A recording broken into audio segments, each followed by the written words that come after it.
Uber is positioning itself as the Amazon of the gig workforce, and no amount of finger wagging is going to stop it.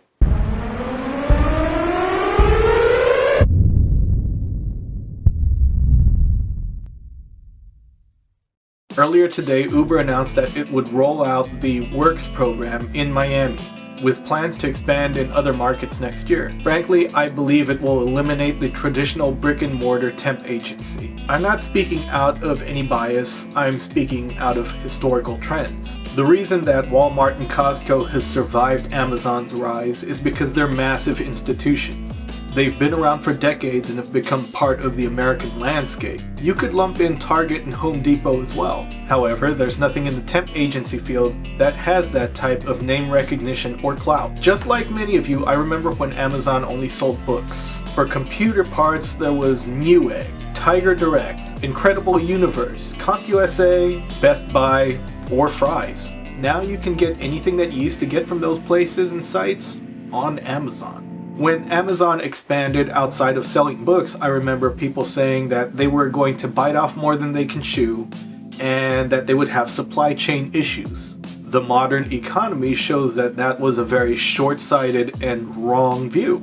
It was obviously a success, and Uber is only following suit, except it looks like it's pursuing total domination of the gig arena. Other apps like TaskRabbit could be sorted out later. History shows that they can either merge, join forces, or they will just be pushed to the side. So what happens to the older platforms that used to facilitate gig work? See, boomers, Generation X, millennials, they're all familiar with dipping into the hiring pool on Craigslist. Zoomers aren't. For those not familiar, that's the nickname of Gen Z. Who knows if it's gonna actually stick around? That's not the point. To them, Craigslist is where their parents and weirdos go to buy stuff or find people to rent out a room in the house. However, with the rise of other selling apps like Mercari, OfferUp, things of that nature, they're more used to doing business via an app. Speaking of renting a room, that's much like Airbnb. And don't be surprised if Uber tries to get into that field too. Uber has name recognition currency attached to it for this generation.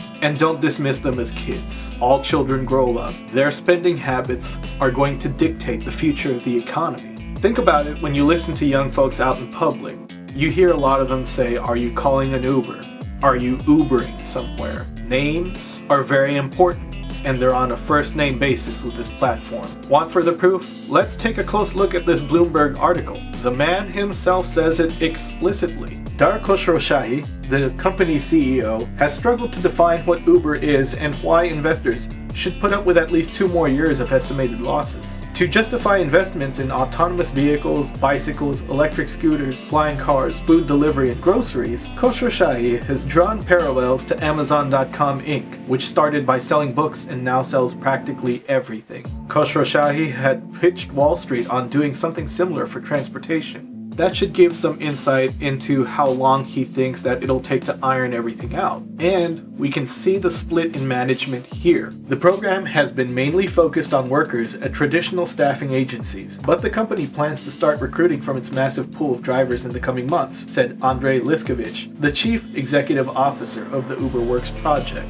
So they already have a separate leadership division to handle just Uber Works. It's going to be its own entity under the Uber umbrella. And here is the most important part. What does the average person think about all of this? Let's take a look at the very bottom of the article. A local bed and breakfast, Copper Door B&B, used UberWorks to hire 5 workers to cook, clean, and do laundry.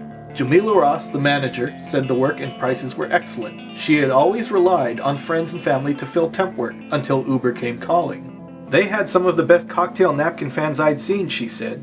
They made the venue look tight. And there you have it, folks. This is the future. You can't stop the flow of time as much as we all wish we could. Whether it's to change something or affect a different outcome or work for a better future, we can't. So we have to do the next best thing. We have to evolve with the rapidly changing situations. When I was young, I went out and worked for a temp agency out of curiosity. I bundled pallets at factory to use so that they could be shipped through different stores throughout California. Many workers in the warehouse were ex-cons, lifelong manual laborers, or recent immigrants. But I'll never forget what the hiring manager told me when he was handling orientation, when he was giving me my tasks for the week. You jumped into the land of hard work and low pay, but I hope you learned something while you're here. There is a need, and Uber is filling that need via the one thing that even a lot of homeless people in California have.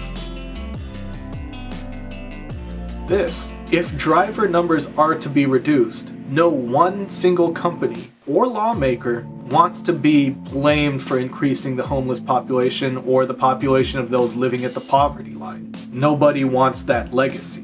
Mark my words, there will be a vested interest to see Uber succeed in this venture on all levels. In the meantime, let's see what the future holds. Be a flexible, hard target that can roll with the changes. There's no stopping the march of time. There's no stopping change. This is the direction that we're headed in now. Be good, do well, let's go make some money.